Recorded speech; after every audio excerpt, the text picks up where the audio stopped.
One of these 10 strategies is right for your book, at least one, right? And if your opening isn't using one of these 10 strategies, you might want to think about changing it. Let's get started right away with the first strategy for your opening paragraph. Start with character change. So there's a widespread belief among writers out there that you have to start with introducing the character. Let us get to know them a little bit. And folks, that is a fiction. You don't have to do it. You really don't. In fact, the very first paragraph of your book can show your character already in the process of changing from who they were to who they will be. For an example of this, let's look at Han Kang's The Vegetarian. In the very first sentence of that book, it starts with, "Before my wife turned vegetarian, I'd always thought of her as being completely unremarkable." So we start by learning who the character was and how they are in the process of change. Now, opening like this will help you avoid a really common mistake that a lot of writers make, which is writing a static character. Here, the character is kinetic and changing from the very first line. I also think this opening is great because it's characterizing the speaker as well. If she's so unremarkable, then why did you marry her? And why are you being so judgmental about her right now? And by the way, if you need more help writing your book, I have a Write Your Best Novel course, which has 36 videos in it to help you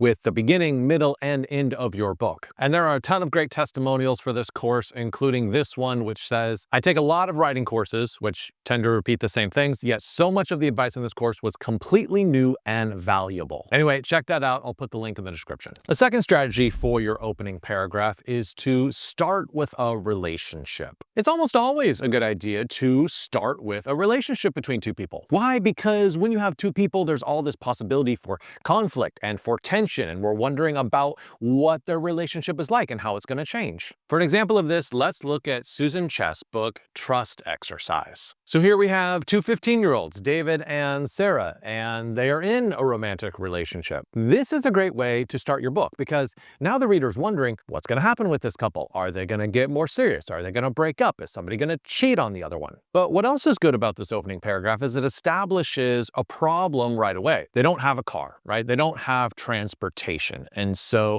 we're wondering, okay, what are they going to do to solve this problem? A third thing that's good about this opening paragraph is that we have a time frame. It is in a summer. So that establishes a kind of ticking clock for the narrative. And a fourth thing that's great about this opening paragraph is that it starts with a 3-word sentence. Look, short sentences are fantastic to start your book with. It's a simple way to start and readers can understand it really easily. Now, this fifth point I have about this paragraph is an advanced one. It is how to stitch a paragraph together. And here, Susan Che does it through repetition. She repeats numbers, 16, 16, and 8. And then she repeats intuitive 3 times in the last few sentences. All this repetition ties the paragraph together and makes it easy for the reader to read. The third way you can write the first paragraph of your novel is to start in the middle of the action. Let's check out this example from Hilary Mantel, her historical novel, Wolf Hall. Her very first line is actually dialogue. So now get up. Now, you might have heard the old advice to never start a book or a chapter with dialogue. And I have to say, I've seen it in action too many times to actually think that's a good rule. I understand the purpose behind the rule. It's because it is a little bit disorienting for the reader to come in and not know who is speaking and not be able to see the scene or anything. So there are lots of bad ways to do it, but you can do it well, and I think this is an example of how. Now, this is in the middle of a father beating his son. Now, she could have started the scene with the father stalking towards him. She could have started it with the father hitting him, but instead she chose to start with what the father says. And then the next paragraph makes it clear that the son's on the ground after being hit. So why does this work so well? Well, one, there is a mystery. You don't know who the speaker is, but then you learn in the next paragraph that it's the father. 2, it's a really good decision to start right away with a fight. This gets the book moving right away. There's no preamble. You're just sort of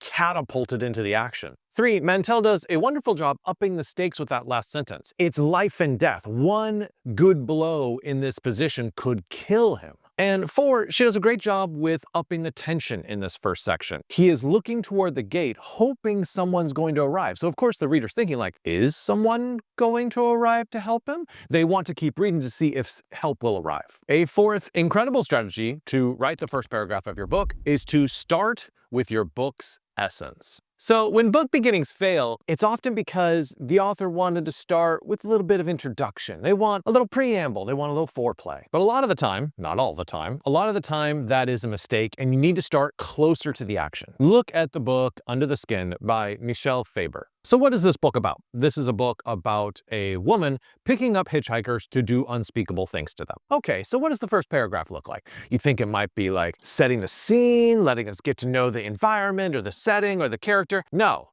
it starts right away with a woman driving, trying to pick up hitchhikers to do unspeakable things to them. What I love about this strategy is you're really delivering on the promise of the book. Like someone reads the back book cover, and then when they turn to that first page, I'm getting what I bought. Like, I'm getting what I was promised. Now, this next strategy is a very smart one that you're going to want to use. It is number 5, allude to forthcoming action. So let's say you have a beginning of a novel without a lot of action right away. You're sort of setting the scene and, there's nothing wrong with that. But the trouble is, how do you hook the reader right away and make sure they don't, go start playing video games or social media or something? Well, the secret is by promising them action very soon. Let's look at Claire Vade Watkins' book, Gold, Fame, Citrus. So check out this first line. Punting the prairie dog into the library was a mistake. That's such a good line for a number of reasons. We're like, why is it in the library? 2, a prairie dog? 3, it was a mistake. She regrets punting it. Now, as you can see at the end of this paragraph, and really over the next 2 pages, it's all about trying on dresses. Now, if she had started the book with trying on dresses, well, she might have lost,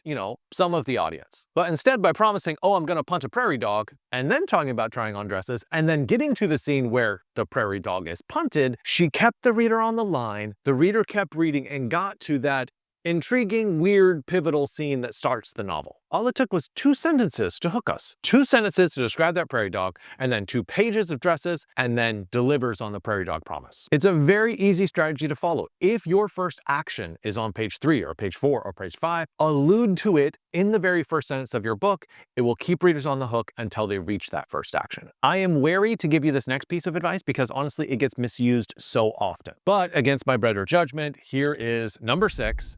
Start with a broad lens. This technique of opening your book is to start very philosophically or in a very abstract manner. Start with a broad lens from far away, looking at, say, the town as a whole. And for an example of this, let's look at Anne Lamott, Imperfect Birds. Now, you might know Anne Lamott from her nonfiction book for writers, Bird by Bird. So funny, one of the best writing books ever. I actually had the pleasure of meeting her at a conference in Northern California, and I'm happy to report she is just as funny in person as she is on the page. She starts the very first paragraph of her novel by saying, there are so many evils that pull on our children, right? That's very broad, that's very societal, it's very abstract. We don't have a character yet. We have this big proclamation. And then she narrows it down a little bit and talks about the specific town of Lansdale. Teenagers die every year. We have halfway houses and jail. And then once a year, one kid jumps off the Golden Gate Bridge. So what can we learn from an opening like this? One is, even though it's in the abstract, we're still starting with a problem, right? This is obviously an issue and there's tension and conflict with all these problems with the kids. 2, it's a great strategy to start really far off abstract statement, then narrow in on a town. And then the very next paragraph starts with a specific person and says that person's name. So now we're grounded in a particular character. But in general, if you want to pull off something like this, starting with some sort of broad proclamation or starting with a statistic that reflects somehow on your character or the journey of your character, that's a good idea. This next advice is an absolute humdinger. You're going to love it. It is number 7. Start with a mystery. A general principle in writing the first paragraph of your book is that you want to give your readers the what, but keep them wondering about the why. That's the ideal way to do a mystery. So check out John le Carre's A Most Wanted Man. We obviously have the what in this very first paragraph. We have the Turkish heavyweight champion walking down the street with his mom, and we have a skinny boy in a coat following him. But we don't know the why, right? We're unsure why this kid is following him. And that's what makes the mystery, and that's what makes it so good. A lot of writers try to start their book with a mystery, and they keep very vague about like who the characters are and what exactly is happening. And that fails to hook the reader. You want to give the reader as much information as possible, but just keep them wondering about 1 or 2 things, like the why of why someone would be trailing someone on a dark street. I also think this strategy is great because the reader knows that this guy is being followed, but the character doesn't know. And so we want to keep reading to find out what this character does when he discovers he's being followed. Now, this next strategy sounds like a boring one, but I'm going to teach you how to make it exciting. It is number 8, establish the status quo. So there's so much writing advice out there that talks about like, start right away, start with the inciting incident, like right in the very first 3 words. And that's not bad. Obviously you can do that well, but there are more options out there, and this is one of them. For this example, we're looking at Susanna Clark's Jonathan Strange and Mr. Norrell. So the beginning of this book talks about a society of magicians that gets together. They get together on the 3rd Wednesday of every month, and they read papers about magic to each other. So why does the status quo work here? Well, for starters, the status quo is inherently interesting, right? I mean, a society of magicians? You're intrigued already, even though this is the normal everyday world of the book. But the second reason why this works is that this is a very long book, like almost 900 pages. So yeah, you can start your story a little bit slower if you have 900 pages to work with. The shorter the work is, the faster you have to start. Now, I will have to say that 3 paragraphs later, there is a distinguished visitor that crashes this society of magicians, and that's the actual inciting incident. But yeah, if you want to spend the first 3 paragraphs of your novel just establishing what regularly goes on in this world, that is okay. This next way to write the first paragraph of your book doesn't get talked about enough. It is number 9. Begin with a singular sense. So part of the process of writing a first paragraph is to make sure the reader is transitioned from their life into the world, into the universe of the novel. Now, one way to do that is simply to focus on a singular sense. Sight, sound, touch, taste, any of those. You focus on it for a full paragraph and the reader is immersed into that world. Now, I will say that it is best if it is connected to the plot in some way, because that way you're not only immersing the reader in the world of the book, but you're also starting the storyline.